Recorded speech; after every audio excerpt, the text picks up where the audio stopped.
Okay, good afternoon, everyone. I'm Paul Díobh Golair. I'm delighted to welcome you. Alex, I think, is going to say a few words of welcome before we start off. Welcome you. Yes, IIEA is this on, they say. Thank you all just for the people watching online. Thanks very much. Thank you all for your attendance. It just occurred to me that we're just chatting earlier on about some events we've had at the Institute this week, and our focus and our preoccupation, really, one of our major work streams is on climate, as people know. It was 46 degrees in Spain, in Huelva, in Spain last weekend. 46 degrees in Spain. Yeah, okay. Thanks, that was my fault. 46 degrees in Huelva in Spain last weekend. Which is pretty extraordinary. We hear about those sort of reports of temperatures from perhaps places far distant from Ireland. These are areas that people have gone on holidays to. This is familiar territory to us. Teresa Ribera, who's the Vice President of the European Commission, said, I think just the other day, that, quote, political cowardice is hindering Europe's climate efforts. This is the green, as it were, supremo of the European Commission. Is talking about political cowardice, Vice President of the European Commission. Now, even in a world with so many, with such turbulence, with so many preoccupations, legitimately, that politicians and governments have in international organizations, I think many people would find it dispiriting that the climate agenda has fallen down the list of priorities in so many ways, including in Europe. So this afternoon's session is very welcome, very timely. It comes at a week when we ourselves have finished a piece of work on climate and the agriculture sector, which of course has links to many of the issues that you'll want to debate today. So just welcome everybody on behalf of the IIEA, and delighted to have you back here, Katrina Devereux, who, as you'll know from her previous visits here, is a award-winning documentary maker and a science communicator, and that's something that we certainly need in these days. So over to you and welcome. Very good. And yeah, Paul Díobh Golair.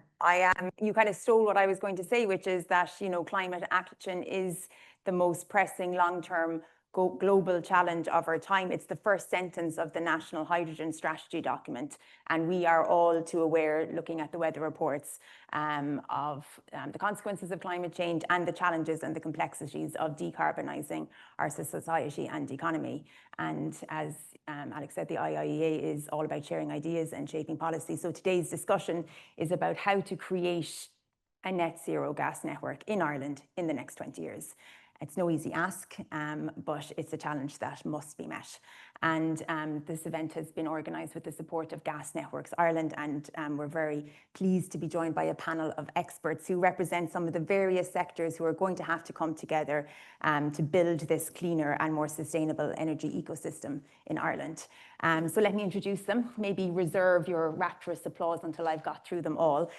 We have Edwina Nyan, who's the Director of Strategy and Regulation at Gas Networks Ireland, Tom O'Brien, Group Chief Executive of Nefin Energy, Katie McNeil, Head of Scottish Government Office in Ireland, Charlie Brophy, Principal Officer, Electricity Storage and Hydrogen Policy in the Department of Climate, Energy and the Environment, and Barbara Jinks, Director of Ready for H2, joining us by Zoom. Hello, Barbara, how are you? And please, a very warm welcome to everybody.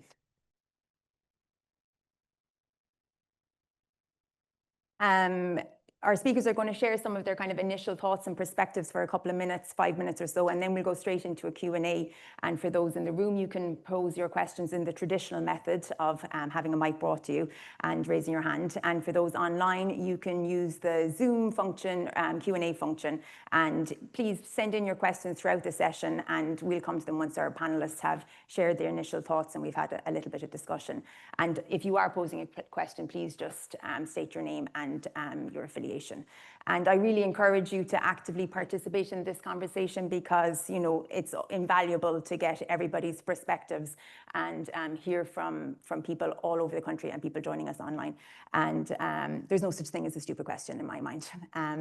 So just a quick reminder that this event is being recorded. And if you want to start a discussion on Twitter, you can use the handle @IIEA. Now, our first speaker is Edwina Nyan, the Director of Strategy and Regulation decarbonisation at Gas Networks Ireland, a driving force behind the organisation's strategic direction, sustainability efforts and regulatory affairs, and brings deep industry knowledge and financial acumen to the table. She's a Fellow of Chartered Accountants Ireland and previously held senior finance roles in both IIEA and GNI. Idrina, do you want to share or set out your and GNI's vision for this hydrogen future? Thanks, Katrina. I suppose, first of all, look, we're delighted in Gas Networks Ireland to sponsor today's event. Look, with the calibre of the panellists we have, I've no doubt we'll have a really good conversation. So, which I think, look, is fundamental actually to moving the decarbonisation of the gas network forward.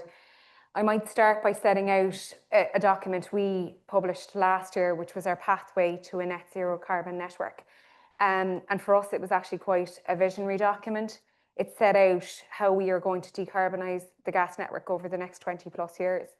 And look, I suppose it set out how we're going to move away from natural gas to renewable gases. And at the end of the pathway, we will have two networks, a biomethane network and a hydrogen network. So look, for us, it was really important to demonstrate our commitment to Ireland's climate targets and getting to net zero by 2050. I think, look, a vision is one thing, but like what I'd like to maybe chat about now is really to give you a sense of the work actually that's happening now in order to make that a reality. Biomethane is being injected into our network today, but it's in small quantities. But we have huge interest in developers actually connecting to the infrastructure. We did an expression of interest process about 2 years ago now, and we requested kind of information from developers who may be interested in injecting into the network. And we got 14.8 terawatt hours of potential interest, 176 respondents. And to give you a sense of scale, that's 2.5 times the current government target. But I suppose our challenge is now we have about 1% of that target on stream. And what we're seeing with developers, and Tom will give his perspective as well, is that it's challenging in order to go from interest to actually committing to a connection with us. And part of the challenge is revenue certainty. Like we've seen in the last, I suppose 12 months, 18 months, that people maybe are doing direct connections, but because they've maybe partnered with somebody else and done what we call a gas purchase agreement, so they have revenue certainty. And we are seeing about 0.5 terawatt actually materialising over the next 6 months that we'll have that operational, that capacity operational. But it's the challenge moving that on. And look, I think the RHO, which government is working on, but it's probably a little bit slower than we would have liked. And I know the Minister has recently indicated that it'll probably be Q2 2026. And that does pose challenges for us in terms of actually getting to 5.7 terawatt hours by the end of this decade. Look, it also demonstrates though, like we've learnings from other countries, other organisations, if there's will, you can get delivery. And we can learn from other countries, but it's about turning that interest, as I said, into delivery. I think hydrogen for us is probably a longer term play. We see that probably coming into the network in about the mid 2030s in scale. In the first instance, we see it as blend, and that's basically blending it with natural gas. You also see it in the form of what we call clusters, which is basically where you have a dedicated hydrogen network, and over time that connects into the overall broader network. So look, infrastructure is a long-term game. While it may not be until 2030 that we see it coming into the network at scale, what we are doing right now is a lot of testing and trialling to understand how compatible our infrastructure is with hydrogen. And that's really important to us. We have an incredibly strong safety record, and this is a new gas, well, newish in that, right back when we did Towns gas a number of decades ago, 50% of that was hydrogen. So it's about how do we adapt our network. We've already done testing and trialling that says we can take blends of up to 20%. We're doing more work on that. And our customers, we've done work with customers as well, and the majority of them can take blends of 20% as well. So they're all encouraging signs. We're doing a lot of work as well with the likes of Amber, which is associated with Research Ireland on materials. We're also working with UCD, Energy Institute, around doing various studies, testing and trialling. We were chatting, myself and Kathy earlier on, we recently signed an MOU as well with National Gas, who have, moved further ahead than we have. And really that MOU is to make sure that we share kind of knowledge, experience, and learn from what they're doing in their project called Project Union. and they've tested an awful lot in one of their sites called Spade Adam, so where we can learn from that. We've also had an example of a customer that's been funded through our innovation fund, Dalton Chancery Mills. They're an Indigenous business in Ireland. They've been around for many generations, and they malt barley, you know, so they're a really, I suppose, progressive organisation that takes sustainability very seriously. So we've worked with them to introduce 20% hydrogen blend into their infrastructure, and it's worked. And they've been really complimentary of like how it's helped them to decarbonise a hard to abate sector. So like, I suppose, yes, it's far away, but we need to be doing work now in order to progress that. Look, from our perspective, like there's no doubt that there will be challenges in order to make this happen, but we are very clear that we're committed as an organisation in order to drive these projects. And look, you know, traditionally we would have been associated with natural gas. We see ourselves on a transformational journey to get to 100% renewable target. Look, we're an infrastructure provider. You know, we facilitate transportation. We can't develop biomethane facilities or hydrogen electrolyzers ourselves, but we really need to, I suppose, as a result, to work with the entire value chain, you know, all of the people here today to make that happen. And look, unless we collectively work together, we're not actually going to achieve this at all. So that's just my initial perspective anyway. Great, and I have so much to follow on up and afterwards. And you say 2030 is when you're going to start seeing hydrogen coming on, and that's mid-2030s. Yeah, so it's not that far. So the work is well underway. Next up, we're going to hear from Tom O'Brien, Chief Executive of Neffen Energy, Ireland's largest domestic producer of natural gas, with over 2 decades of experience spanning law, energy and investment, including leading roles in groundbreaking deals like the Corrib gas field acquisition. Tom brings deep expertise in the evolving energy landscape. So Tom, do you want to tell us a little bit about your perspective and the opportunities and the challenges that come with renewable gases? Yeah, so thank you everyone for having me here today. I guess if we're here to talk about transforming the gas network to net zero, there really is only one solution in the short to medium term for the foreseeable future in reality, and that's biomethane. The biomethane sector has huge potential in Ireland. The European Commission has come to the conclusion Ireland has the best agri-feedstock per capita in the whole of Europe. And so there's a huge opportunity there, not only to decarbonise the network, but to help Irish agriculture decarbonise and to help decarbonise industry. There's other associated benefits as well, of course, in terms of energy security, which is kind of close to my heart. As Edwina mentioned, the true capacity of Ireland is anywhere up to 14.8 terawatt hours per annum. And that represents about a third of Ireland's gas demand. And those sort of numbers are achievable with the right conditions. You only have to look at the country with the second best agri-feedstock per capita in the whole of Europe, and that's Denmark. And Denmark are currently producing 40% of their gas supply from their own agri-resources, and they hope to reach 100% by 2030. So the potential is there, and that's why, notwithstanding our Corrib business, and we do have a hydrogen project, early hydrogen project there, I set up Neffen Renewable Gas with a focus on biomethane, with the aim to become the largest biomethane producer in Ireland if we can. And I'm glad to report we'll be breaking ground this month in our first project in Ballinrobe, County Mayo. Notwithstanding that potential, we are seriously behind the rest of Europe. We took our first step last year with the publication of the National Biomethane Strategy, which set out a laudable set of targets and initiatives. Unfortunately, the majority of them remain unfulfilled in terms of any real progress over a year on. And that means that the industry has stalled somewhat. And the proof of that is the fact that the vast majority of the grants that were issued by the Department of Agriculture last year won't be utilised because developers are finding it difficult to get projects off the ground for a variety of reasons, some of which I'll touch on today.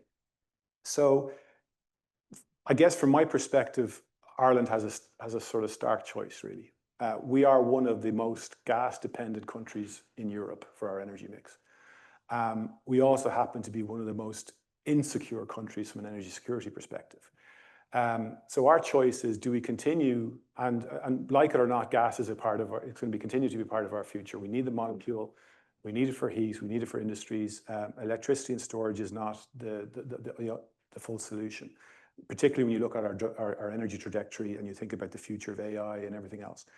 So what we need, the stark choice is, do we continue to rely on volatile global markets for a fossil fuel, or do we start to create the conditions so that we can invest in a homegrown circular energy economy that's rooted in rural Ireland? And I think I know what I prefer.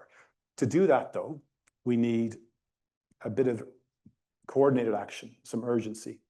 And that coordinated action needs to be across a few different areas: policy, infrastructure, finance, and market development. And I'm just going to touch on two of the ones that I think are has the most capacity for enabling growth, and they're in the areas of policy and infrastructure.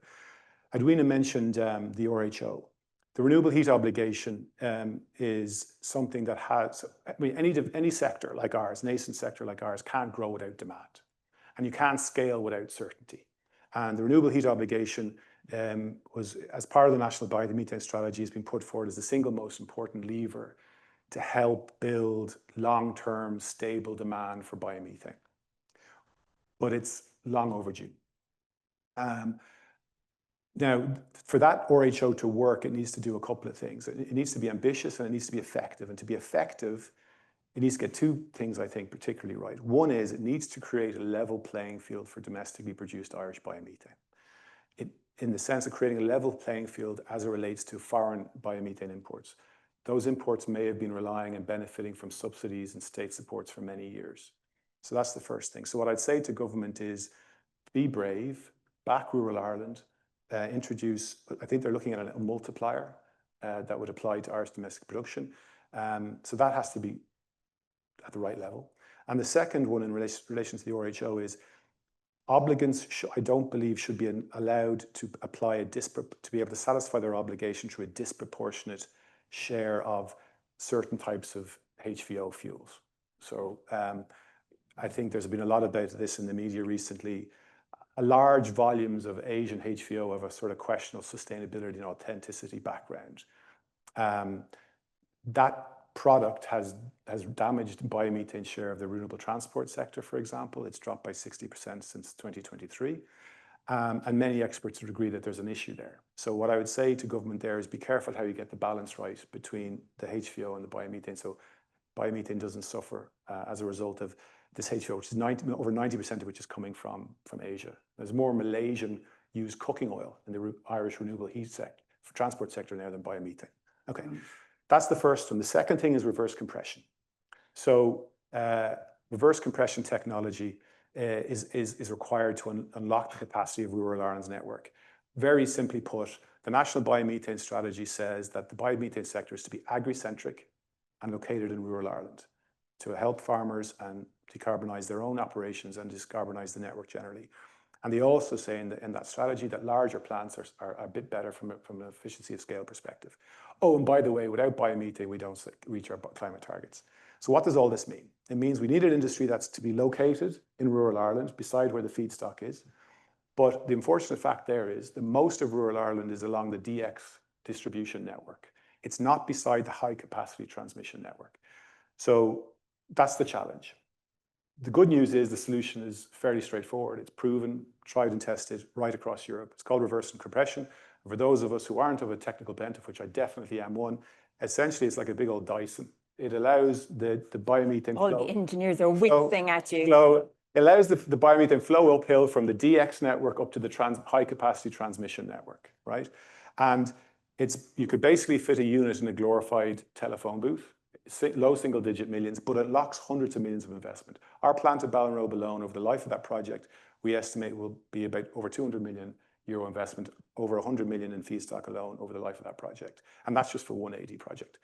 And what they do in Europe, if the French are building 30 of these over the next year or two, they're socializing the cost because the benefit is there for the whole gas network, for the climate agenda, for the rural economies. So that's it. That's my end of my dump. Well, we might come back to some of that reverse compression and policy and infrastructure. And you might give us a better explanation than a Dyson. Slightly Technical version. We're going to move on to Katie McNeill, who is the current head of the Scottish Government Office in Ireland and promoting Scottish interests and strengthening the relationship with Ireland. Her previous roles in the Scottish Government include Programme Director of Connecting Scotland, CivTech Public Entrepreneur Lead, and Head of the Deputy First Minister's Private Office. You're so welcome, Katie. When we think of Scotland, we think of them as a renewable energy trailblazer in terms of offshore wind. Are you going to do the same with hydrogen? Well, yeah, thank you. Thanks for inviting me here today. And I guess we would say we would certainly hope to try to do that. For myself, I am definitely not a technical expert. I am very much of a policy background. So I've also spotted that there are some technical experts in the room. So everyone, please excuse me. I'll try not to use any Dyson related analogies yet. It worked. It worked. But yeah, I mean, Scotland's really, really ambitious about net zero and about renewable energy, and we have been for some time. Back around about 2005, we set a target to get 40% of our electricity from renewable sources by 2020. In 2011, a decision was made to up that to 100% of our own electricity needs.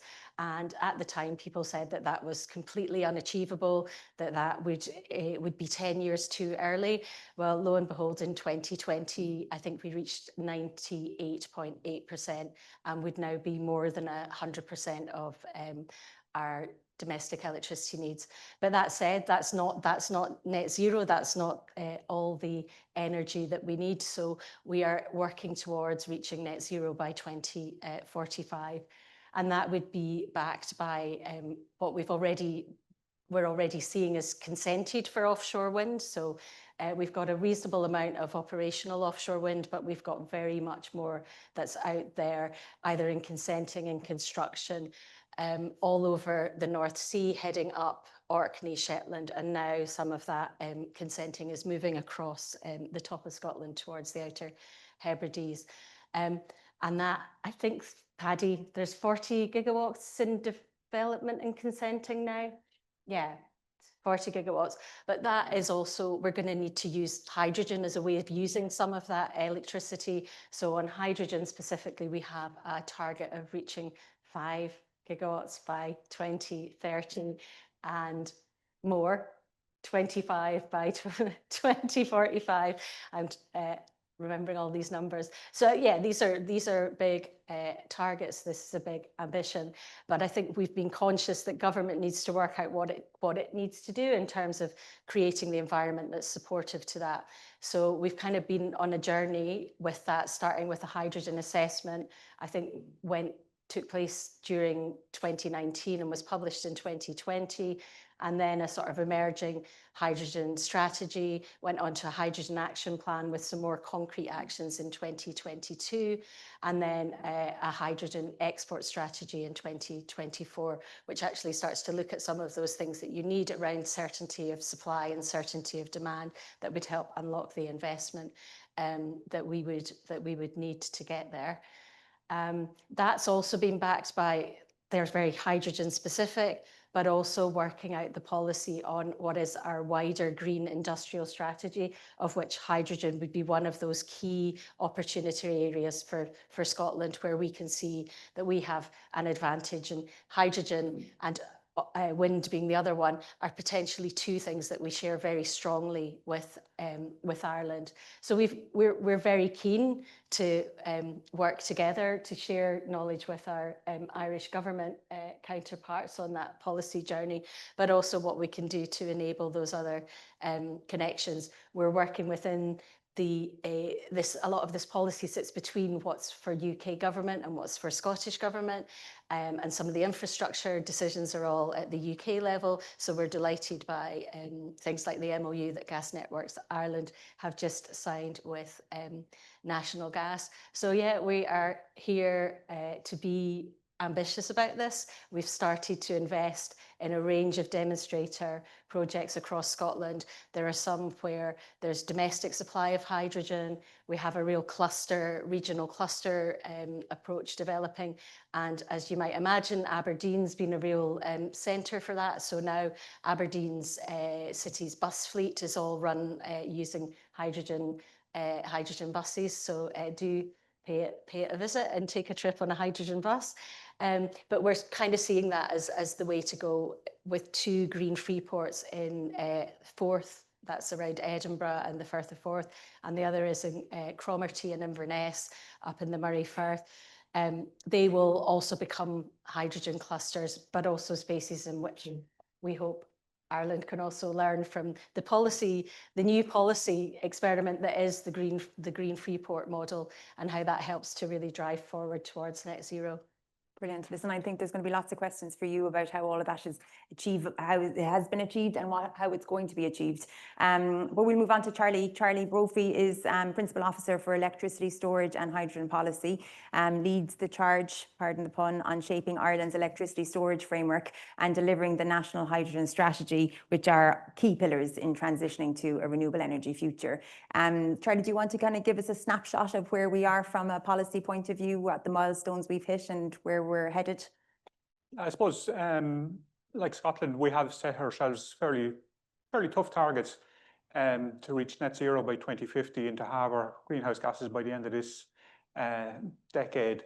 And I suppose there's no one single way to reach that, but I think there's general agreement that it's going to take a combination of wind energy, solar energy, significant quantities of storage, whether it's something like Turlock Hill, pumped hydro storage, or battery storage like we've put in the last number of years, or maybe something like iron air and carbon batteries, which are coming, which are longer duration, up to 100 hours.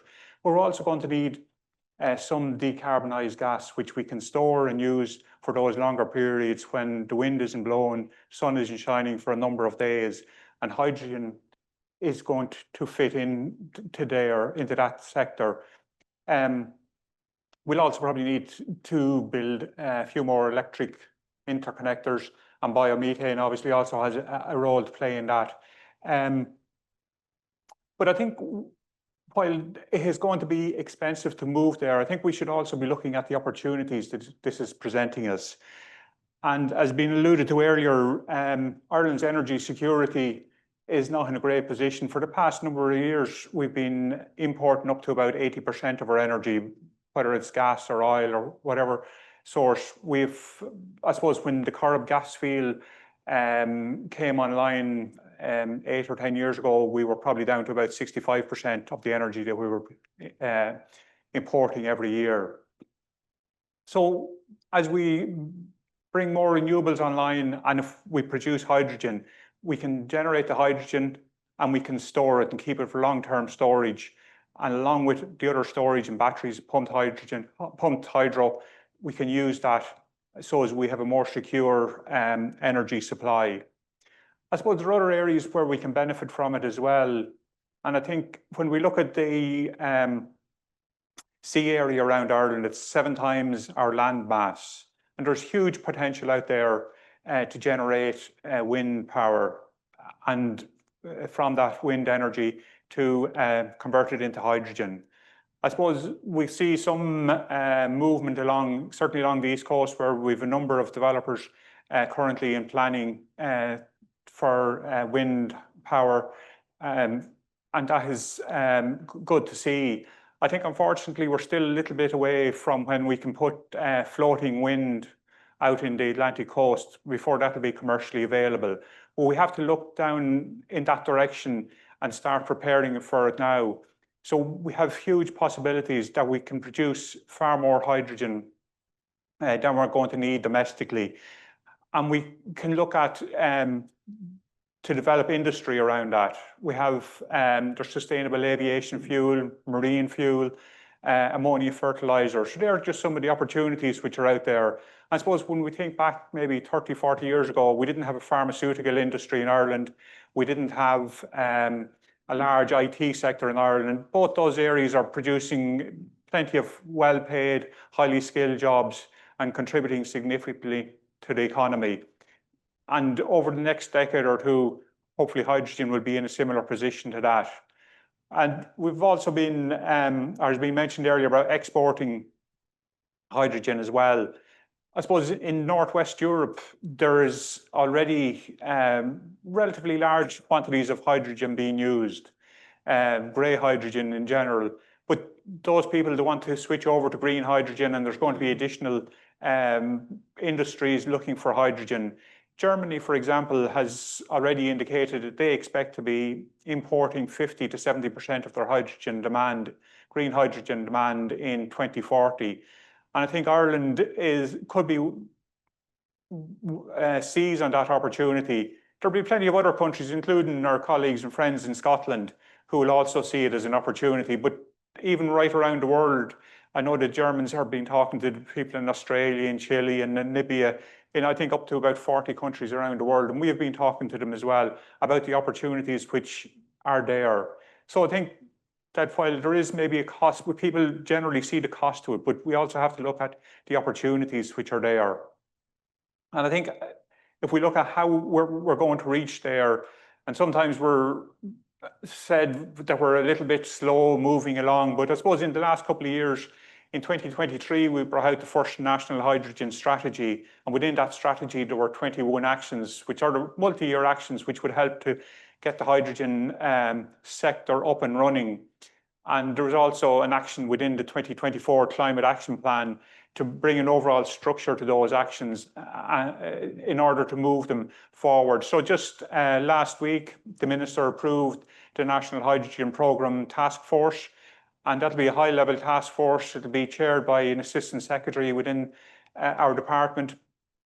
And we'll have senior people from other government departments and from industry, from GNI, from Crew, from Airgrid, from MARA, from NSAI, and they will help to drive the hydrogen sector forward.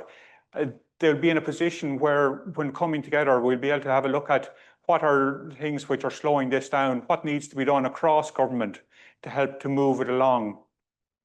And I suppose there will be three main areas they'll be looking at. They'll be looking at safety and regulation, and I had to write these down because I generally forget them: infrastructure and systems, and markets and commercialization.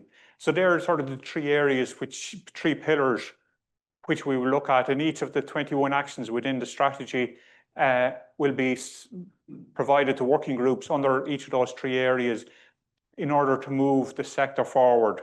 So I think it's a big milestone to have got this task force up and running. It has to be noted by government, and hopefully we'll be having the first meeting of it early in the autumn. So I think that'll be a help to move forward. Brilliant. Thank you. And I think those task forces, is there one for offshore wind as well? One for accelerating offshore renewables. Ireland is a nice small country where actually you can kind of get things done if you know who the right person is to call. Okay, great. I think there's probably a good few things that you mentioned there that we'll pick up on later, but Barbara Jinks, who's been patiently waiting for us on Zoom. She's the director of the Ready for H2 project, which brings together over 60 gas operators across 10 European countries to chart the role of hydrogen in decarbonising our energy systems. And she's got more than 35 years of experience in the gas industry, spanning everything from greenfield projects to global energy policy. So Barbara, you're very welcome. Do you want to share some of your thoughts after listening to our speakers there about how we can get hydrogen ready? Yeah, thank you, Katrina, and a huge thanks to Liam Nolan and Edwina for inviting me to speak on this topic. And we're in discussion with GNI to join our project, which is great. So, I mean, Charlie actually was a perfect segue. I think the last thing you mentioned was infrastructure, or it was market, but the second last, because what we do was about 5 years ago, there was a recognition between the gas distribution operators across Europe, across many countries, that actually there was a lot of momentum and activity and efforts going into the transmission grid and importing, the production of hydrogen, the importing and the transmission. But there wasn't much happening on storage and distribution. So that's why this large group of distribution system operators got together and said, actually, we need to understand what our role is in the energy transition and raise the profile. And what are we asking for? What do we need? We want to be part of the solution. So it's inward looking and it's outward looking. We've done research, which I'll give you an overview of, about how the DSOs, the distribution system operators, are converting, getting ready for when hydrogen is ready. There is no hydrogen at the moment. That is one of the huge challenges, the supply and demand. But the DSOs want to be ready when hydrogen comes. Their systems are ready to deliver hydrogen. So it's across 10 countries, as you say. It's a formidable group because it's a 1.6 million kilometers out of the 2.2 in Europe. Sorry, Sorry, I 19, interrupt you, Barbara. We just Yeah. lost you there for a second. oh, okay. 90 million customers, 1.6 million kilometers of distribution pipes is what the project represents. Interestingly, in Europe, distribution pipes, there's 10 times the kilometers of distribution pipes as there are transmission. And I think 99% of the effort is on the European hydrogen backbone. Can you hear me okay? Yeah, there's just a little bit of delay sometimes, so just keep going. Yeah, I can see you guys freeze, so I'll kind of try and adapt. And the distribution grids, there's 3 times the investment has been spent in the distribution grid compared to transmission. So we really focus on that.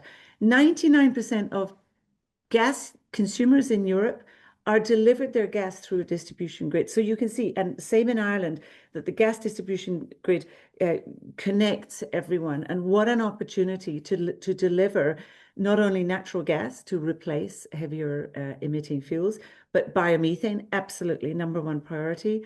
But in areas where you don't have the prospect for biomethane, you have the option to put hydrogen down those pipes. And that's what we look at. So I've got a slide to share, which I nearly forgot to pop up. Just let me know when you can see it. Yeah. Not yet. Oh, there we go. Okay. Make a- So I thought it was very useful to have a slide. Sorry, I need to make it large for you. So can you see the slide? Yeah. Yeah, if you could make it large for us, it would be helpful. Yeah, I have. I think there's a delay. Beautiful. Thanks. So what we did was we mapped where is the delivery of hydrogen. You can see the map on the top right has got lots of lines. That's the European hydrogen backbone. And in Germany, it's the Kernnetz. And we mapped this before Spain then announced theirs. You can see that it's overall, but the areas in the different shades of blue are the demand for hydrogen that is more than 3 kilometers from any transition pipe. And you would not connect them with a transmission pipe. The DSOs would connect those areas. That is snapshotted in the pie chart in the middle, where over 50% of all hydrogen demand in large industry, small industry, transportation, and buildings and heating, over half have to be delivered through a distribution pipe. 11% of the demand is within 1 to 3%. So some of that will be transmission pipes, some will be the distribution grid, and nearly 40% is within a kilometer. And again, it's a case-by-case basis of whether you would connect that by the transmission operator or distribution. So you can see that the role of the distribution in grids in delivering hydrogen, if they're not ready, the majority of your hydrogen will not get to the end user, and that's the key message. The other key messages are that that is the hydrogen demand in 2050 on the map. And you can see that Germany is one of the largest consumers, but also Slovakia and Czech Republic really need hydrogen, mostly for building and heatings by that time. And Spain has a lot of, surprised us by having a lot of demand. So the other key point is if you deliver any gas to a building, it has to be through a distribution pipe because it's smaller, lower pressures and smaller quantities. But industry, 71% needs to be connected by distribution pipe and 30% of your transport. So in other words, distribution pipes are super important to delivering green energy. This also gives us, as Charlie was saying and Tom was saying, that the opportunities to have flexibility in a gas pipeline. You can have natural gas, you can have biomethane, you can have hydrogen. They can be mixed and they can come from wherever they come from. It doesn't matter. So it gives you flexibility in your energy supply and to ramp up your domestic production and ramp down exports. It also allows a faster transition, you can repurpose a pipe within months, a pipeline, rather than build a new pipeline, which can take years with approvals. And for distribution pipes, that's even easier. And in particular, in regional areas where you can make green gases, so you can produce your own biomethane or make green hydrogen with local solar or wind, you can then distribute that in large areas without the need for waiting for any backbone or any major infrastructure. So it allows you faster development. So we can touch on some of these, and maybe I'll finish up by saying that there were lots of projects. We've got over 58 projects underway just in our membership, which show that the technology is not a barrier. All the technical issues can be solved. What the biggest issues are, of course, is where's the hydrogen coming from and what's the demand. Customers are often, I think Tom mentioned, is customers are often just unaware of the value proposition. They just don't understand hydrogen. They don't know that it's an option. And also lack of understanding of the benefits. Even if you only have 20% blend, as I think Edwina mentioned, you still get 8% emission reductions, greenhouse gas emission reductions, and 8% is considerable. So I'll stop there and maybe share some of what the DSOs are asking for from policymakers later in the discussion. Thank you. Thank you, Barbara. And thank you for persevering with the intermittent signal. I mean, I think that kind of very much sets the scene for us, doesn't it? I mean, there's everything from infrastructure to policy, financing, market, everything. But Adriana, I might come to you first. None of this happens unless the RHO happens. Is that true? Is that the fast tracking of that essential? Look, I think from a biomethane perspective, policy is key. Look, there are other routes to market, but to some extent, they've been tapped already. The other area potentially, and it'd be interesting to get Tom's view on this, like large energy users are very often crying out for kind of, renewable gas requirements. So are you doing some policy work on that at the moment? And I think if we had more planning, potentially requirements around renewable gases, that could be another route to market. But the RHO is critically important, 100%. And look, Tom touched on it as well, and we would agree, like what we're seeing from a developer's perspective is, you've some developers who have a lot of equity backing, but they're competing for capital across multiple jurisdictions. So like if they can't give certainty in relation to revenue, why would you invest in a project? Like these are commercial entities, so like the RHO gives you a level of certainty, and for us that's really important. But as I said, Ellie, could be another route. Mm-hmm. And that Chancellor Mills example of how they decarbonise, was that just a kind of a bespoke pilot that you went? These are a good example of a. Yeah, and look, I suppose they're a great example because they're a large business, but at the same time they don't have the knowledge and expertise maybe as some of your pharma or other multinationals. So like, but they're really progressive in terms of their sustainability agenda. And we were able to work with them through some of the innovation funding that we have available. And we made the solution work for them then as a result. And I think, if you look at test cases like that, they're really important. But would it have been as easy for Dalton Charlesley Mills to do it on their own? No, because hydrogen is 3 times more expensive. Well, green hydrogen will be 3 times more expensive. So like there is the cost as well associated with it. So look, it was a really good, important story. We learned a lot from it. I think they really appreciated, the value that they got from it as well. Yeah. And Tom, that kind of, I suppose the fact that Ireland has got one of the lowest shares of renewable heat in our system, like how do we catch up? What do you see as our way of catching up?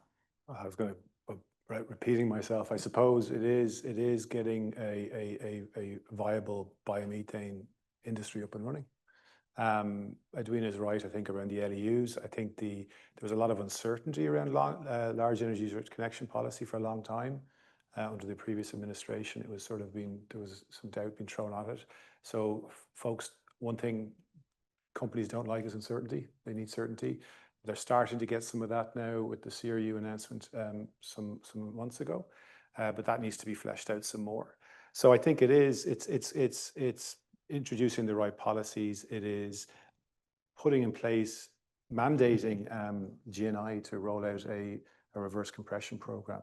So they have a set of guidelines that they can adopt like they have when it comes to grid connection. Something similar for reverse compression would be helpful too. I think it's, a dozen more of these units, give or take 10 to 20, could actually unblock the bulk of the constraints across the rural network. So it's those sort of practical things. I would say this actually, and this is no criticism of the National Biomethane Strategy set up a similar task force implementation group. And they really only have met over the course of the last year, probably less than the fingers on one hand. That's not good enough. So there needs to be, when I talk about a sense of urgency, we need a sense of urgency because everything that we're trying to do will naturally, of its own nature, take time. Planning takes time. Gathering all the permits for these projects take time. So I think we do need to inject a little bit of urgency into this. I mean, just one last point on energy security. I used to write about this before I dropped my pen and got whatever, but there was an interesting report published by SEPA in May, which funnily enough wasn't picked up at all really by the media.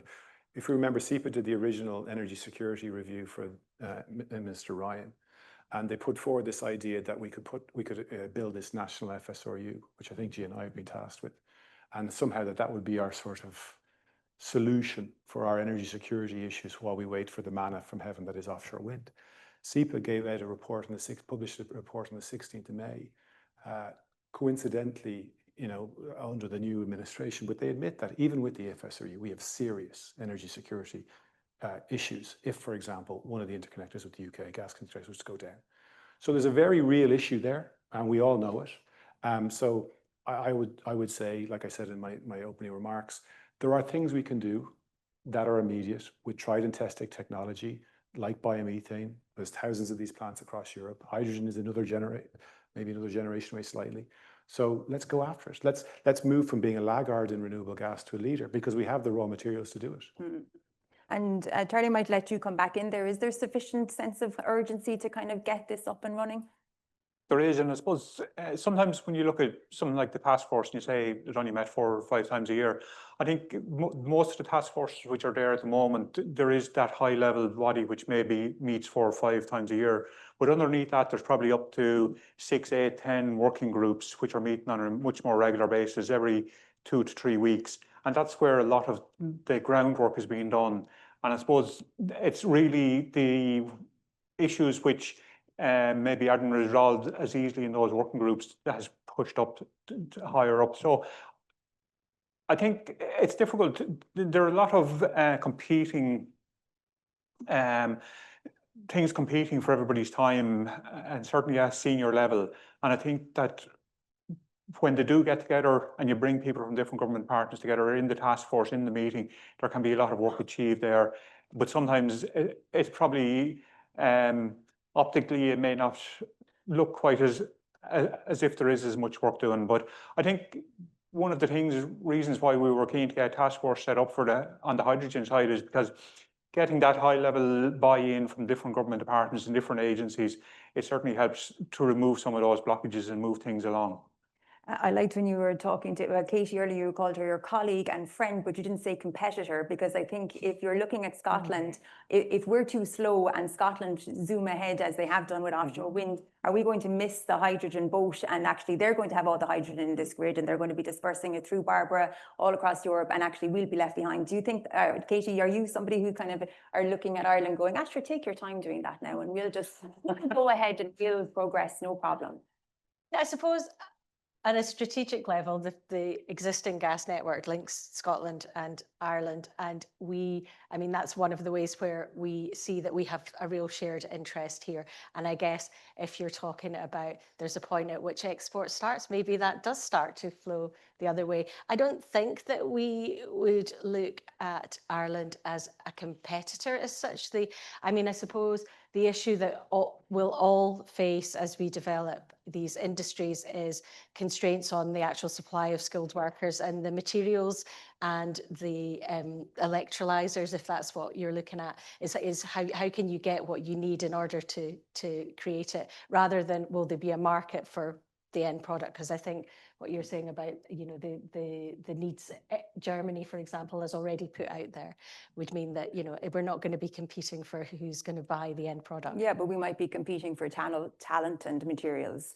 Or you might benefit from the development of talent and the supply chain in Scotland that then enables you to move faster than you might have otherwise been able to do, and continue the trade that exists between our two countries. And just adding to that, like there's a lot of cooperation already. For example, within the department, I think they recognise maybe the need to bring in some expertise in hydrogen. We have a colleague in from GNI, and we've also a colleague in from DESNES in the UK, who have brought a lot of experience on the hydrogen.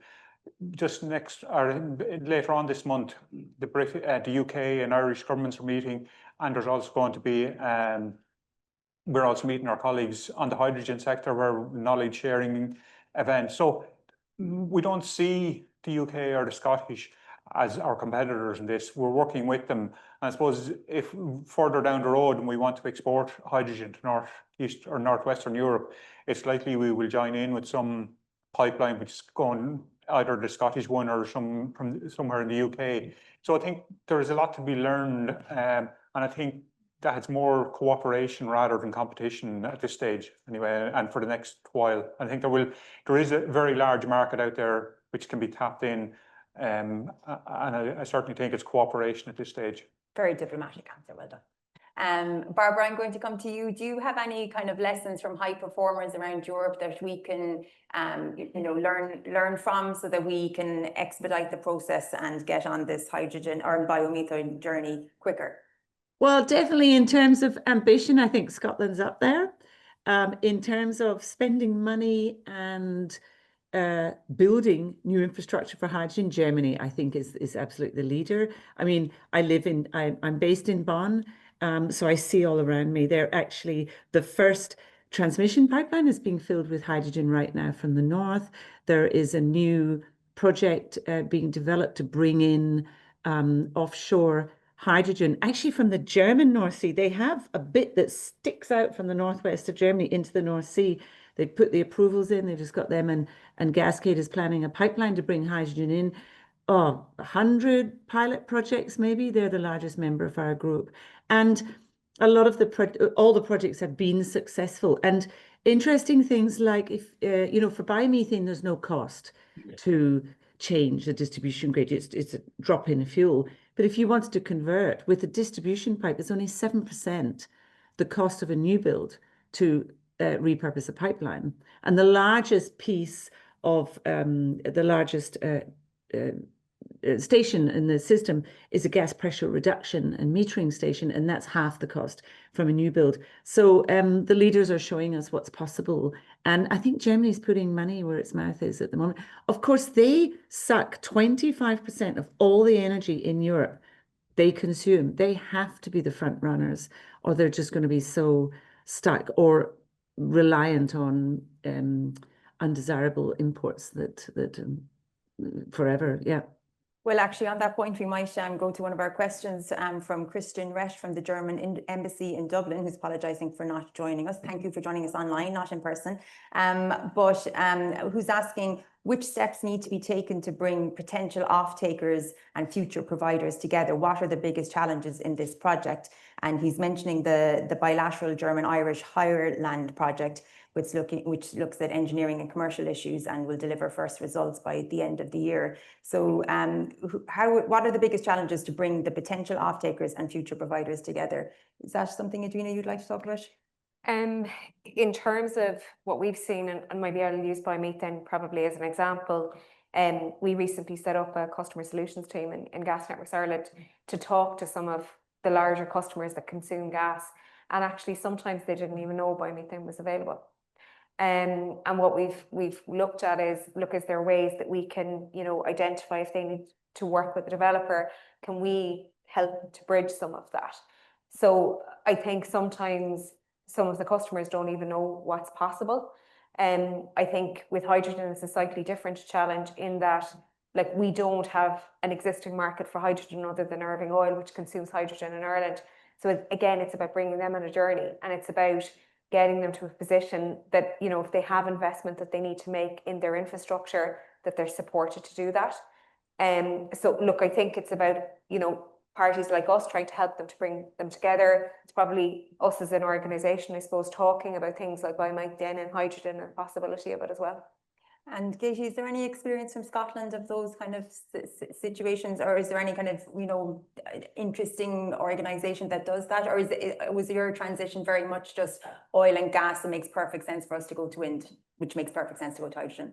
Yeah, so I think on the matching supply and demand, that's been part of the idea of having these hub areas, for example, in Aberdeen. I mean, of course, there is this real need for us to think strategically about the fact that oil and gas has supported a lot of our economy, and there's a big effort going into what we call the just transition. So quite a lot of funds available there along the north and northeast in particular, to look at how you do transition from oil and gas, both in terms of infrastructure, but then also jobs and skills, and yeah, what it means for those communities, some of whom will have seen changes from fishing to oil and gas, and now to renewables.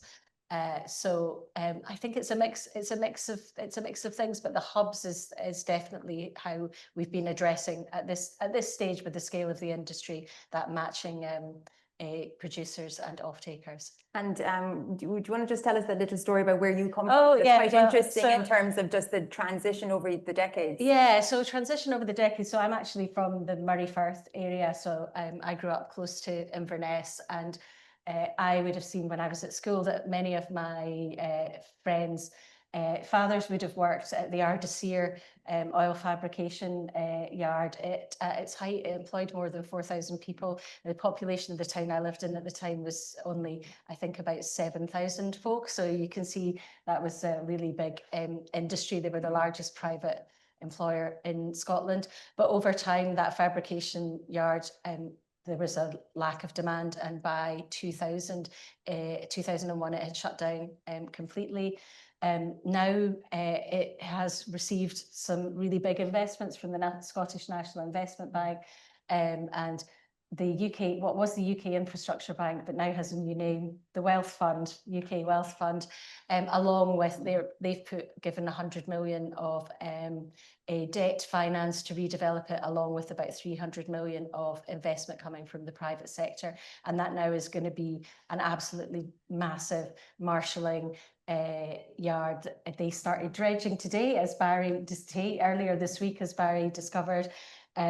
There's going to be 650 meters of quay wall, deep port, and it's also part of a wider 450-acre site that will be within the Green Freeport. So there's real opportunities for other businesses to come into Ardesir again, and who knows, it may well surpass its previous records of 4,500 employees. Yeah, amazing. There's a good few questions coming in, and I think I might kind of roll them in together, which is, you know, one of them is saying about, you know, for Indigenous biomethane, there's no established price information. This is coming from Shona Madden, energy lead at Johnson & Johnson. There's no established price formation yet, as the market is still in its infancy and has not developed due to delays in the RHO, which we've kind of covered on already. But then Joseph Cummins, Principal Officer of Climate Action and Energy Policy Unit in the Department of Enterprise, Tourism and Employment, is saying that because the future is mostly electric, decarbonised gas will be required primarily for high temperature heat in specific manufacturing sectors and long duration energy storage, but is unlikely to be the lowest cost solution for space or water heating. So does this imply a much smaller gas grid with fewer customers? And should we be depreciating gas infrastructure assets quicker to avoid stranded assets and high costs for those applications that will need the gas? That's definitely one for me anyway. I can take the first one on the price. I mean, yeah. National Biomethane Strategy did try to give some guidance on the cost of production and the range of cost of production for different size plants. So the information is there. All you've got to figure out then is what margin do you think the developer will need to make a return on his investment. So there is information out there of range bound where biomethane it will go for, just to say that. I think on the smaller gas grid, just to give you a sense of scale, like we've about 720,000 customers, and a lot of those are domestic customers. But actually, when you look at our usage, they're 11% of our demand. So a huge part of our demand is actually the electricity sector. And Joe is right, like the high temperature heat is obviously one that can't be electrified as well. And I think we do see, when we looked at our pathway last year, the amount of gas that's actually flowing through our pipes will reduce. But what we are seeing is our peak, which is basically when there is no wind, when there is no solar available, that the gas network has to ramp up in order to meet that electricity demand. So like we do see the role of our network actually changing. We do see customer losses, but if you look at the volume of flows, we'll still have about 89% of our volume going through the infrastructure.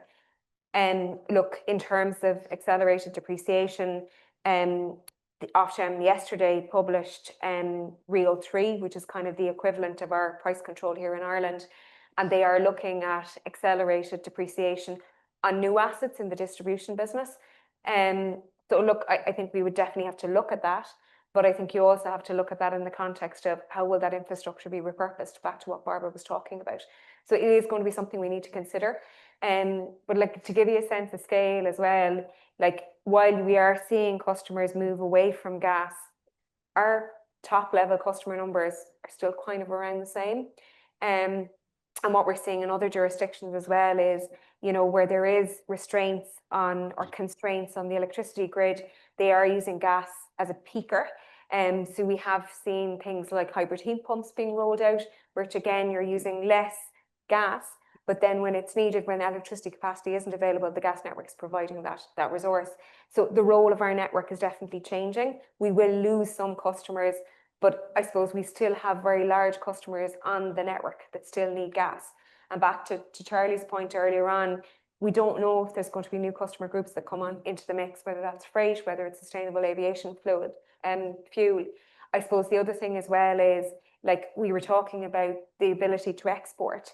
And look, electricity interconnectors will give you some ability to export electricity, but the gas network is far bigger and has greater capacity. And we're working, I think Barbara mentioned it as well, in the European backbone, which is basically looking at 5 corridors across Europe and a way of transporting gas, you know, through Scotland and into, you know, the likes of Germany, into the other parts of Europe. So actually working with our Scottish counterparts, national gas, is really critical if we actually want to export in the future.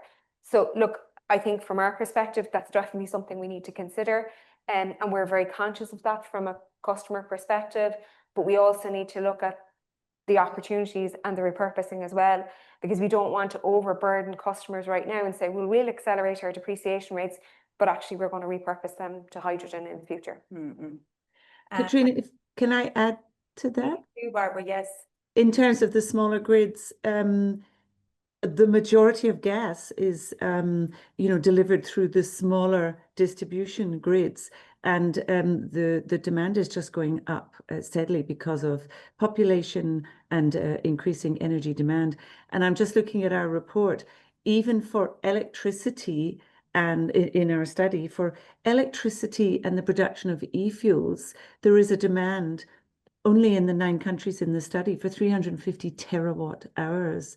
So we'll never have enough hydrogen, really, you know. And also Germany, there's various studies on the DVGW website, the German Gas Association, that shows that they need renewable gases, in particular hydrogen, for power. So it's not just replacing, you know, the gas customers, just to answer that. It's still a growing market.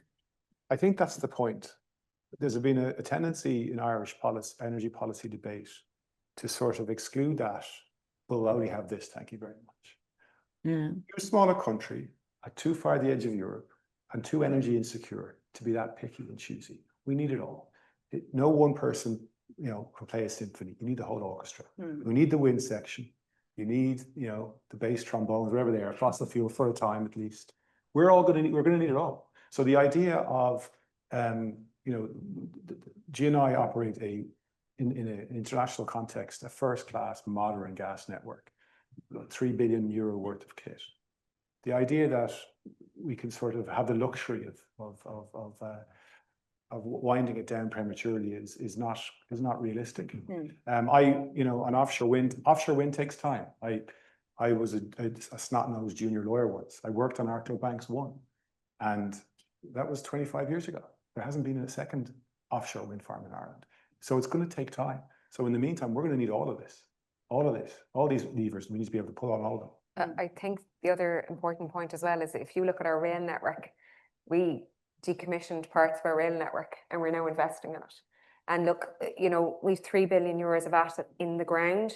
If you had to actually build that today, it would be multiples of it. And Barbara mentioned like 9% for the distribution. Like the regulators in Europe estimate that to repurpose a gas pipeline is somewhere between 10 and 35%.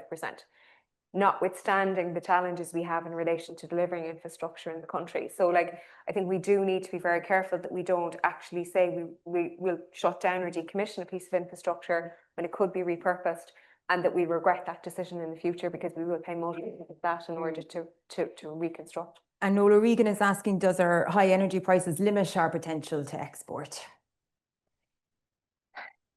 Great question, Noel. Look, I think right now, like hydrogen is expensive, right? And it's probably 3, maybe 4 times the cost of natural gas. I think over time, if you got to a position that you reduce the cost of hydrogen, reduce the cost of biomethane, which we've seen in other jurisdictions, I think that will help. Look, it is hard at the moment in terms of some of the electricity prices that we're importing because we're higher than other markets. But I think if we can move the industry and take the learnings from other jurisdictions, then we can benefit. Yeah. We're only going to be in a position to export when we've hit a critical mass where we have surplus energy. So energy prices at that point will have to be lower than they are now. But it is a long way away. Yeah, we import 85% of our energy. Yeah, and we're a price taker. So I think over time, and there has been some work done this in the department. IIIE did a report where they looked at that Ireland, we mightn't be the most competitive for hydrogen down the road, but we would be within that ball range. And I think particularly since Russia invaded Ukraine, I think European countries are much more conscious about having security of supply. So even if we were slightly more expensive, we may still be able to, we'll still be an attractive proposition, secure supply. As a trusted partner. Trusted partner, yeah. Actually, Katrina, can I just absolutely add to, sorry. Yeah, I'd be and I'm going to go to the floor and take some questions. Yeah, because it's like, what is the value? What is the cost of something? How much do you need it? If you don't have an alternative and you have the commitment to decarbonize, is it too expensive? Do you shut down your business? Or also with carbon pricing and with hidden subsidies all over the place with fossil fuels, is hydrogen really more expensive when all on a level playing field? And solar came down 83%, I think. Hydrogen can come down. So it's such a complex issue. If you look at the supply chain intermittency, I think in Germany, we poor energy consumers, in the congestion costs, it's billions of euros per year in electricity congestion. No one talks about that. So hydrogen would, as a storage medium, would certainly reduce that. So cost is a very complicated thing, and we shouldn't talk about the cost of hydrogen at the electrolyzer because that's not part of the whole supply chain. And how much is the cost of a livable future? Exactly. And look, I think also right now, like we've seen constrained and curtailment in the wind industry. So like if we don't convert that excess wind into hydrogen, what's that going to cost? Like we're already paying billions, or will pay billions in the future. Yeah. So like we need to harness that. And like I think, look, if you look at our offshore wind targets, we're talking about 36 gigawatts. Like the electricity forecasts are going up to 16. So like I think we're all saying we need to address the Irish market first. We've challenges to get there first and then export in the future. But there's definitely a demand for it. Yeah. And I think just on the export, I think if you go back to the first questioner, Christian, from the German embassy, we have a declaration of interest with the Germans to share knowledge on hydrogen. And the project which you were talking about, the Ireland project, the German government are actually funding that in conjunction with ESB and ourselves. And they are looking at the possibility of generating hydrogen here and then how you would transport it, and are looking at initially shipping it there and looking at the cost there. And they're also, it'll be interesting when their study is completed later in the year, because they have looked at the cost of hydrogen in a number of regions, and they will be able to give us a sort of benchmark as to whether we're within a ballpark of being competitive on that or not. But the Germans are very keen at this stage. And sorry, Barbara, I'm just conscious that I have people on the floor here with Okay, their hands raised, so I'm going to take a few questions and then I'll come back to you if you hold that okay, thought. yeah. Thanks to the panel. Dan O'Brien, economist here at the Institute. Question and a point. Question to the panel. LNG, the importation of, what do you think of it from both a price, or all three, price, sustainability and security supply perspective? And just a point, security supply has been mentioned. I think Charlie was the first person to mention Russia during the whole course of the discussion. I think it's necessary to just talk about security supply, but just how radically changed the security environment in Europe has been over the past 3 years. Nearly every one of our partners in this on the continent over the past week has committed to increase defence spending to 5% of GDP. That is a massive change. And it's not clear to me that this is always appreciated in this country, just the extent how the environment has changed, and that if it does change in the worst, it will affect us. I might start with that. I'm sure others will come in as well. Look, 80% of the gas that we use in this country is imported. It's imported through 2 interconnectors that run from southwest Scotland actually into Dublin. 2 or 3 years ago, pre the Russian-Ukraine crisis, we would have said, we've never had an issue, they're perfectly safe. That has very much changed. You've seen the incidents even with Nord Stream, the Baltics. I think it's become much more of a reality. Government tasked us with looking at a strategic gas emergency reserve, and basically what that is designed to do is to be there in hopefully the unlikely event that we have a rupture on the interconnectors. So for me, I think it's really important. You know, it's only when you look at how the role that gas plays in terms of generating electricity and how it's used across the industry, like if we did have a rupture, it would have a fairly significant impact on Irish society, and like probably take us about 6 months to repair that. So like I think in the Energy Security Review, government are recognising the criticality of security of supply. In other jurisdictions, they have multiple sources of gas. You know, they've gas storage. We don't have those in Ireland. So like it's a really important kind of transitional arrangement until we get to renewable gases. I think in terms of price, look, we operate in a world gas market, and what we pay today is, you know, the same whether it's coming through LNG or whether it's coming through the interconnector system. And I think, look, in terms of sustainability, like the preference from the government's perspective is it would only be used in an emergency. So our gas would continue to come through the kind of the Irish system. And look, I think we have that kind of challenge all the time around the kind of the energy trilemma around net zero, security of supply and cost. And we have to have the right balance, to be fair, Dan. So it's a break in case of an emergency situation. And hopefully we would not use it, but to not have it would be reckless. Yeah. Does anyone else want to talk about LNG? Yeah, I'll talk about it.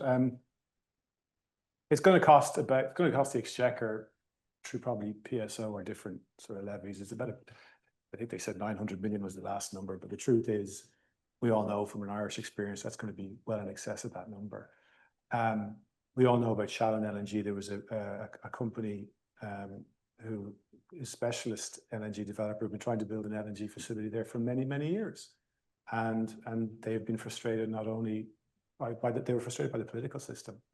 By opposition. And by opposition, but you know, they're particularly, you know, the previous minister did intervene and write to the board, which is a very unusual step in many respects. But then there was a pivot to sort of, well, actually we do need an LNG facility, but just not a private sector one. We'll build our own. So that has a price associated with it, right, on the consumer. So from a security supply perspective, I mean, there was a cross-departmental study then Christmas last year, I think they called it Project Cahill, where they looked at what would happen if one of these interconnectors went down. And it's some stark figures, yeah. And on its own, the FSO review will help, but it's not a solution. Again, I refer to the report that was published. Now, I would say this, wouldn't I? But one of the things I think we should explore, I mean, New Zealand banned the granting of new gas licenses. And I'm not standing here for a moment saying, let's open up offshore Ireland to gas exploration again. Not at all. But There is €3.5 billion worth of kit at Corrib, and I know I have a vested interest in this, right? But it's a world-class asset that's 98% uptime and availability. There are one or two prospects that were relinquished by previous license holders that because of current government policy, they cannot be relicensed.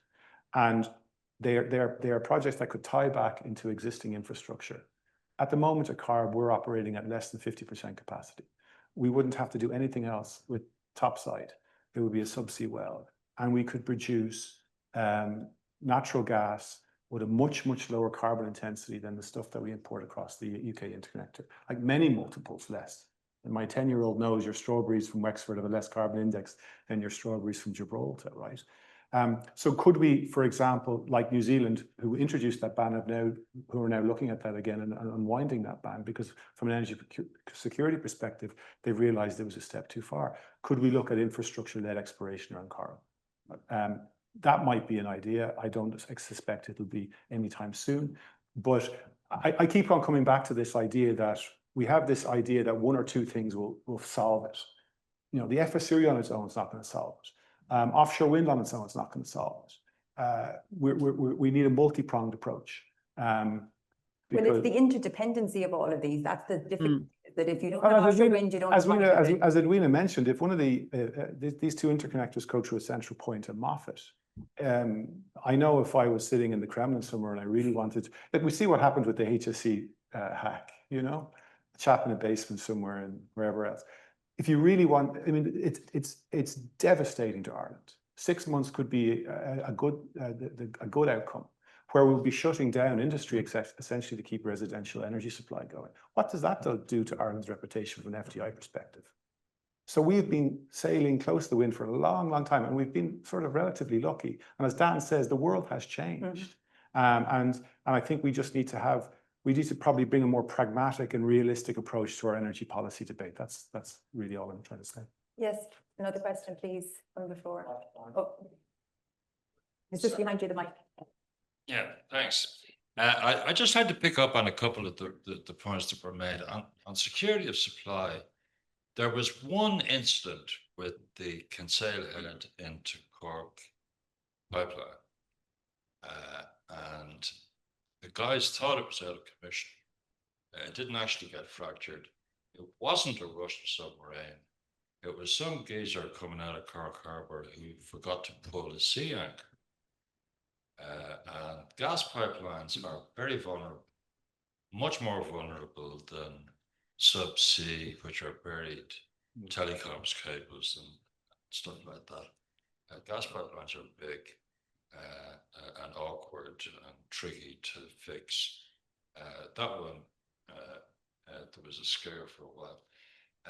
I got another scare when people started talking about subsidizing the demand for nitrogen directly and indirectly, or subsidizing the demand for gas through an upgraded and maintained network and so on. Because that's what we did in the late 70s, early 80s, when the Kinsale Head field was discovered. And it was clear that the capacity in it exceeded likely domestic demand. So the government decided we would subsidize the export of fertilizer by a state company called NET, through giving them gas for less than it cost. And that was hidden in the accounts of BGE as it was at the time. And eventually, of course, it failed. And you can't make a living in this world by subsidizing exports. It's economics 101. So we need to be very careful about all this loose talk about Ireland is the Saudi Arabia wind and all this kind of stuff. It would be if you had discovered an enormous field full of hydrogen, ready to go hydrogen. We've been hearing that Saudi Arabia analogy for a while now in terms of offshore wind, naked hydrogen, maybe by a big need. Yeah, well, one possibility, it looks like Saudi Arabia is going to be blessed again with solar.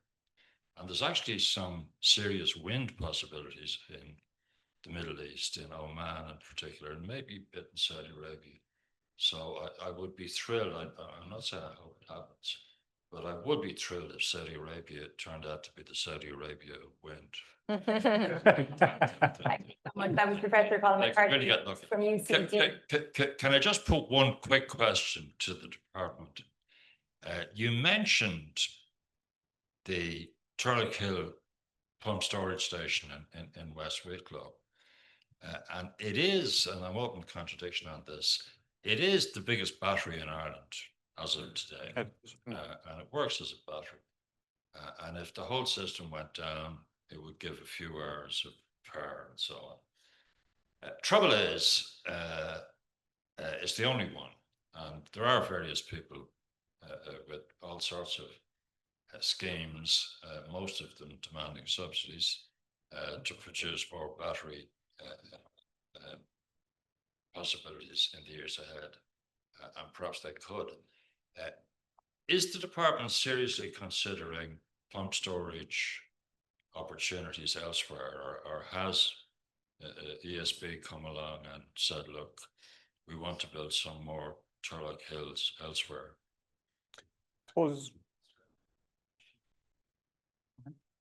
Please do, and introduce yourself. Professor to College Dublin.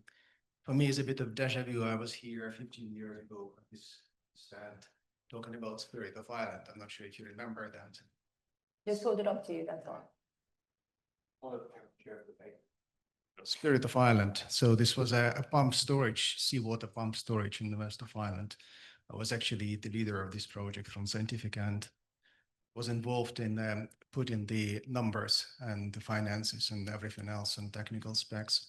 So the price for a pump storage, 150 gigawatt hours, close to kilobags, was about 1 billion. So that was the power was 1 gigawatt, capacity 150 gigawatt hours. So Turlock Hill is negligible compared to that. I mean, it's nothing really. So that is something that you could actually operate country on the basis of that battery for about a week. So that's what, puts it in perspective. We need to maybe resurrect that. Yeah, also just I think we need to have more kind of sense of the technical limitations. I'm not here to advocate Spirit of Ireland. We worked for 4 years. We've done everything we could. We realized it's impossible to do it in Ireland for planning permission reasons. So we kind of gave up on that 10 years ago. People ask me from time to time, why did we not build it? Now it would cost massively more. The round trip efficiency for pump storage is about 85% if you use variable speed machines. So hydrogen by electrolysis, as far as I know, is about 36% to produce hydrogen. So you put 100%, you get 36% in hydrogen. So it's very expensive. It certainly has, it should be a part of the mix. I'm not saying that, but I'm just saying that my sense, since I was involved in that project, no. The answer is there was no interest from the Department of Energy, unfortunately. That was 15 years ago, so we might let Charlie come back. I think if we look at what's happened with Turlock Hill, as has been alluded to, that's there for over 50 years, and that has about 300 megawatts of storage. And then since the start of this decade, lithium ion batteries have come along, and we're now up at just over 1 gigawatt of storage between the batteries and between Turlock Hill. And we brought out electricity storage policy framework last year by the department. And within that, we're saying we're technology neutral because there are a lot of new technologies out there. There's iron air, which can store up to 100 hours. There's one has received planning up in Donegal, whether it'll proceed or not is another thing. There's also CO2 batteries. So there's a lot of new technologies out there. But there's also, and I think it's well known, silver mines down in Tipperary, their project of common interest within the EU, and they've received some EU funding where they're looking at pumped hydro storage, something similar size to what Turlock Hill is. But I think going forward, we're going to need much more storage, and we're going to need a combination of different ones. The government is technology neutral or agnostic, and we will support where we think it's feasible and correct to do so. Thanks so much. I'm conscious of the time, but we have two more questions there, but that we might get to very quickly. And then I'm going to ask you for your call to actions and how do we achieve all of these fantastic visions, and then we're going to wrap. So thank you very much. My name is Kshitij and I'm from K Advisors. So just to deep down on the Tim's question about we are at the tail end of the energy in Europe, and there's no silver bullet out here. Whenever we talk about the solutions or decarbonized system, we always talk in the silos. This is a gas system. We'll talk about gas. We'll talk about biomethane. We'll talk about hydrogen. And we are ready to build the infrastructure 5 times, 6 times more than what we require because of the variable sources we have in terms of the wind and solar. Had we ever thought about, and this is a question for entire panel, had we ever thought about the integrated system? And I'm not talking about the interconnectors. I'm actually talking about the real integrated system where you have a heat, electricity, water, transport, everything working together. Had we ever thought about it? And do we need something like NESO in Ireland to think about this? Because we all are siloed in our day jobs. I might start on that one. So like, look, I think from our perspective, we've worked incredibly closely with EirGrid, and we're actually working on an MOU with EirGrid as well at the moment. But like, we take a lot of their electricity forecasts, and that has a fundamental impact in terms of how we plan from a gas perspective. And we're increasingly looking at, you know, combined scenarios or common scenarios. I think SAI have been tasked as well with doing some work by DC in relation to coming up with a kind of a more integrated view. And ourselves, ESB, are involved in the working group for that. So I think, to be fair, that's starting to happen. Like, NESO has a role as well in the UK, but I think we're already starting to think more like that in Ireland. And look, we've already mentioned about hydrogen. Like, basically now we have a more integrated system if hydrogen becomes a reality, because it's not just gas going into the electricity system and staying there. It's now electricity coming back out, being converted into hydrogen and being used in the gas network. So to be fair, I think an integrated system is becoming ever more a reality. And in order to operate an integrated system, there needs to be more cohesive thinking across the electricity and gas utilities. Barbara, would you like to respond on that? I was just thinking that I think the last question, the person that asked the question is very correct. We need to be more integrated. When people say that hydrogen is not efficient, the intermittency of renewable electricity from windmills is very inefficient. And the electricity grids, you sometimes need to build double or 3 times the capacity of the cables to meet peak demand. And I just quickly looked up the internet, it was 2.8 billion euros in Germany last year alone because of the intermittency of the renewable electricity. So we really do need to look at integrated supply chains. There was a study done by the German gas, DVGW, and it looked at the supply chain from a windmill to a battery, an EV, a car, versus hydrogen. Not much difference. When you look at intermittency and lost renewable electricity with you know, when the wind is too strong or when there isn't wind. So we really have to have that open mind. And what I wanted to say before, thanks Katrina, was 50% of end use cannot be electricity. So we're forced to look at what do we do to decarbonize gases and liquids. It cannot be electrons, and it has to be a molecule. And that's hydrogen or methane. And for that, look up the IRENA World Energy Transition Outlook reports, especially the first one. So we should always bear that in mind. It can't be all electricity, and we are forced to look at decarbonizing gases and liquids. I would just like to say to the gentleman, I believe it has been historically siloed, and I think it has to be integrated. For one, the biggest issue this country is facing is housing. Single biggest issue we have is a housing crisis. And we won't fix housing unless we fix energy, grid, and water. And so the integration requirement is actually wider than just energy. There's an infrastructure integration requirement in Ireland that has been lacking, and we have no chance at all of fixing the housing situation unless we start integrating on an infrastructure-wide basis. Can I add on that? Can I just, I'm really conscious of the time, and I think we can continue this discussion at the reception afterwards. So let's just pause that thought. I want to hear one last question from the floor, please. Sorry, thank you. And Andrew Hagan, Element 2. We've been going in hydrogen now for over 5 years, and I think our biggest success factor or shouting point is we haven't died, which is a major achievement in the hydrogen industry. But we've been working with the National Gas Speed and doing all the testing over the last 3 years. I've got about 20 questions, but I spent 10 years in Switzerland before coming here, and I'm conscious of the time as well. Getting nervous. But a couple of quick points. So Katie, you mentioned, I mean, someone mentioned competition between Scotland and Ireland. You did mention the learnings. For us, after the last 5 years, there's a lot of key learnings of what not to do. I think the success stories have a lot of negative factors that need to be shared, particularly Aberdeen as well. Great success, but a lot of things that could be avoided if you start from the beginning and say, don't do this.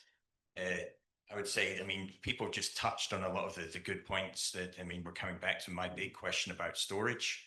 And Barbara, you were there at the conference Flame in Amsterdam as well.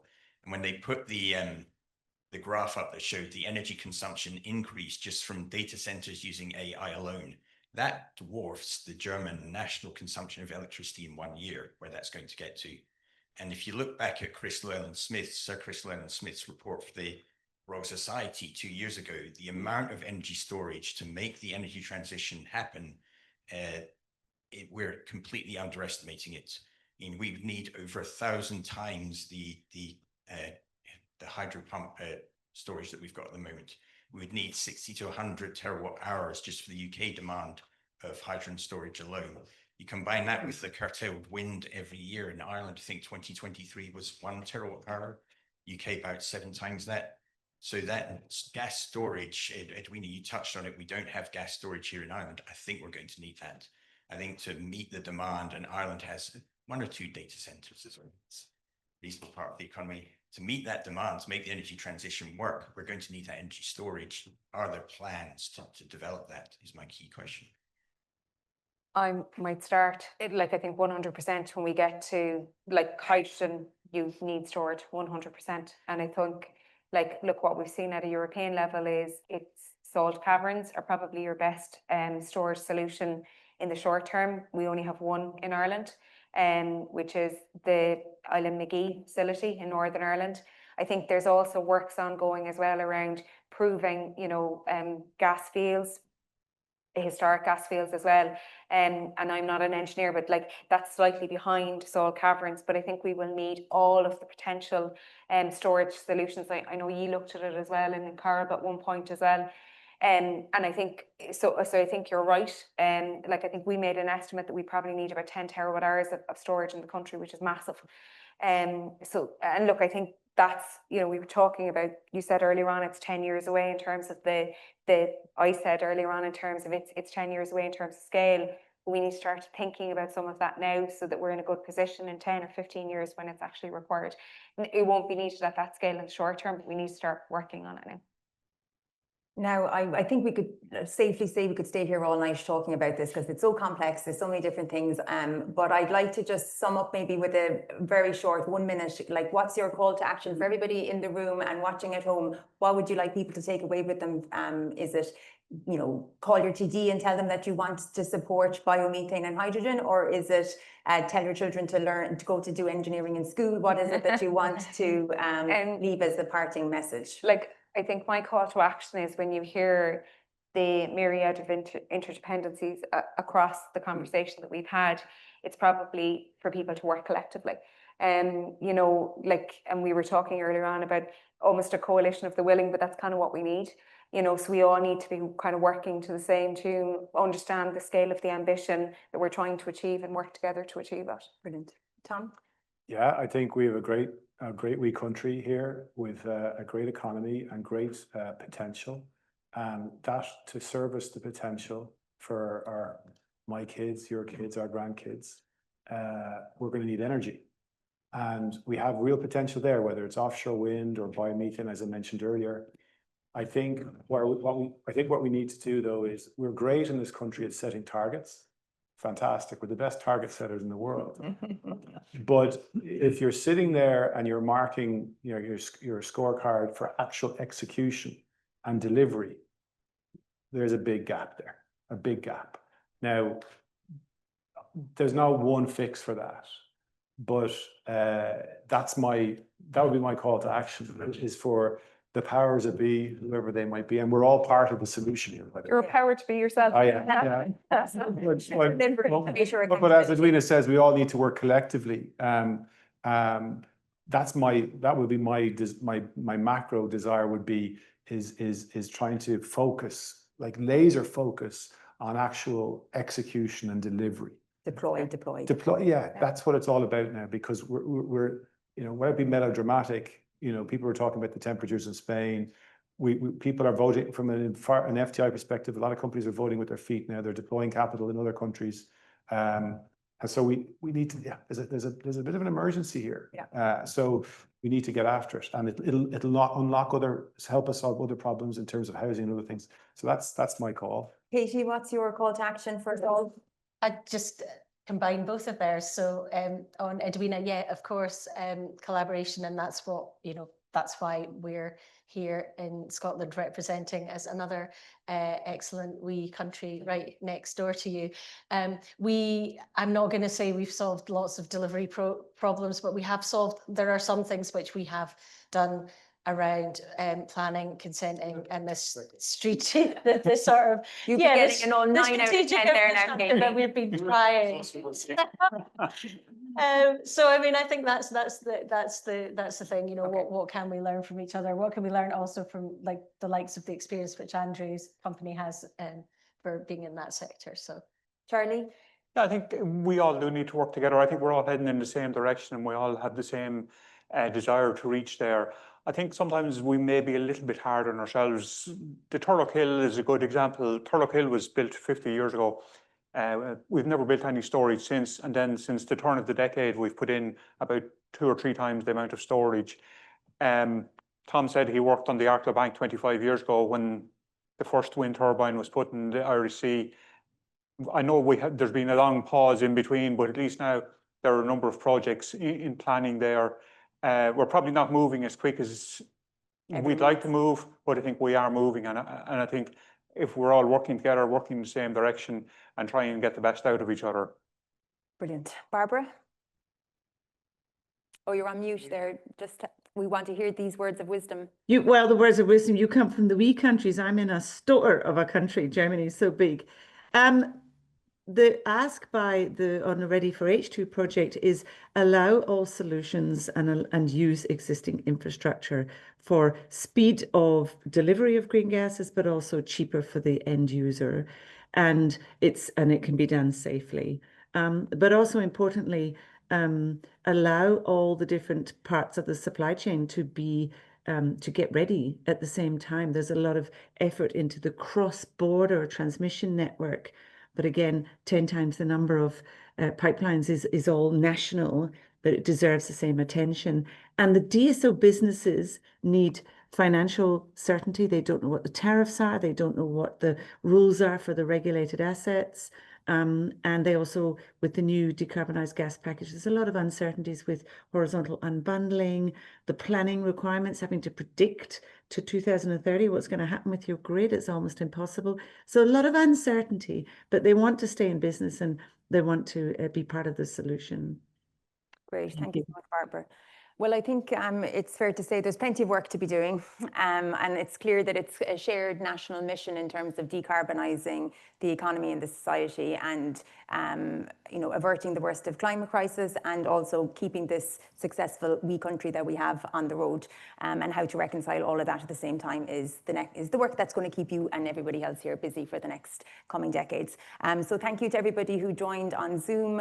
Thank you to Barbara calling in from Germany. Thank you to all in attendance for your attention and your engagement. Please join us for a reception downstairs, and no doubt we will have these conversations again into the future. So slán go bhfuil agus gur magat.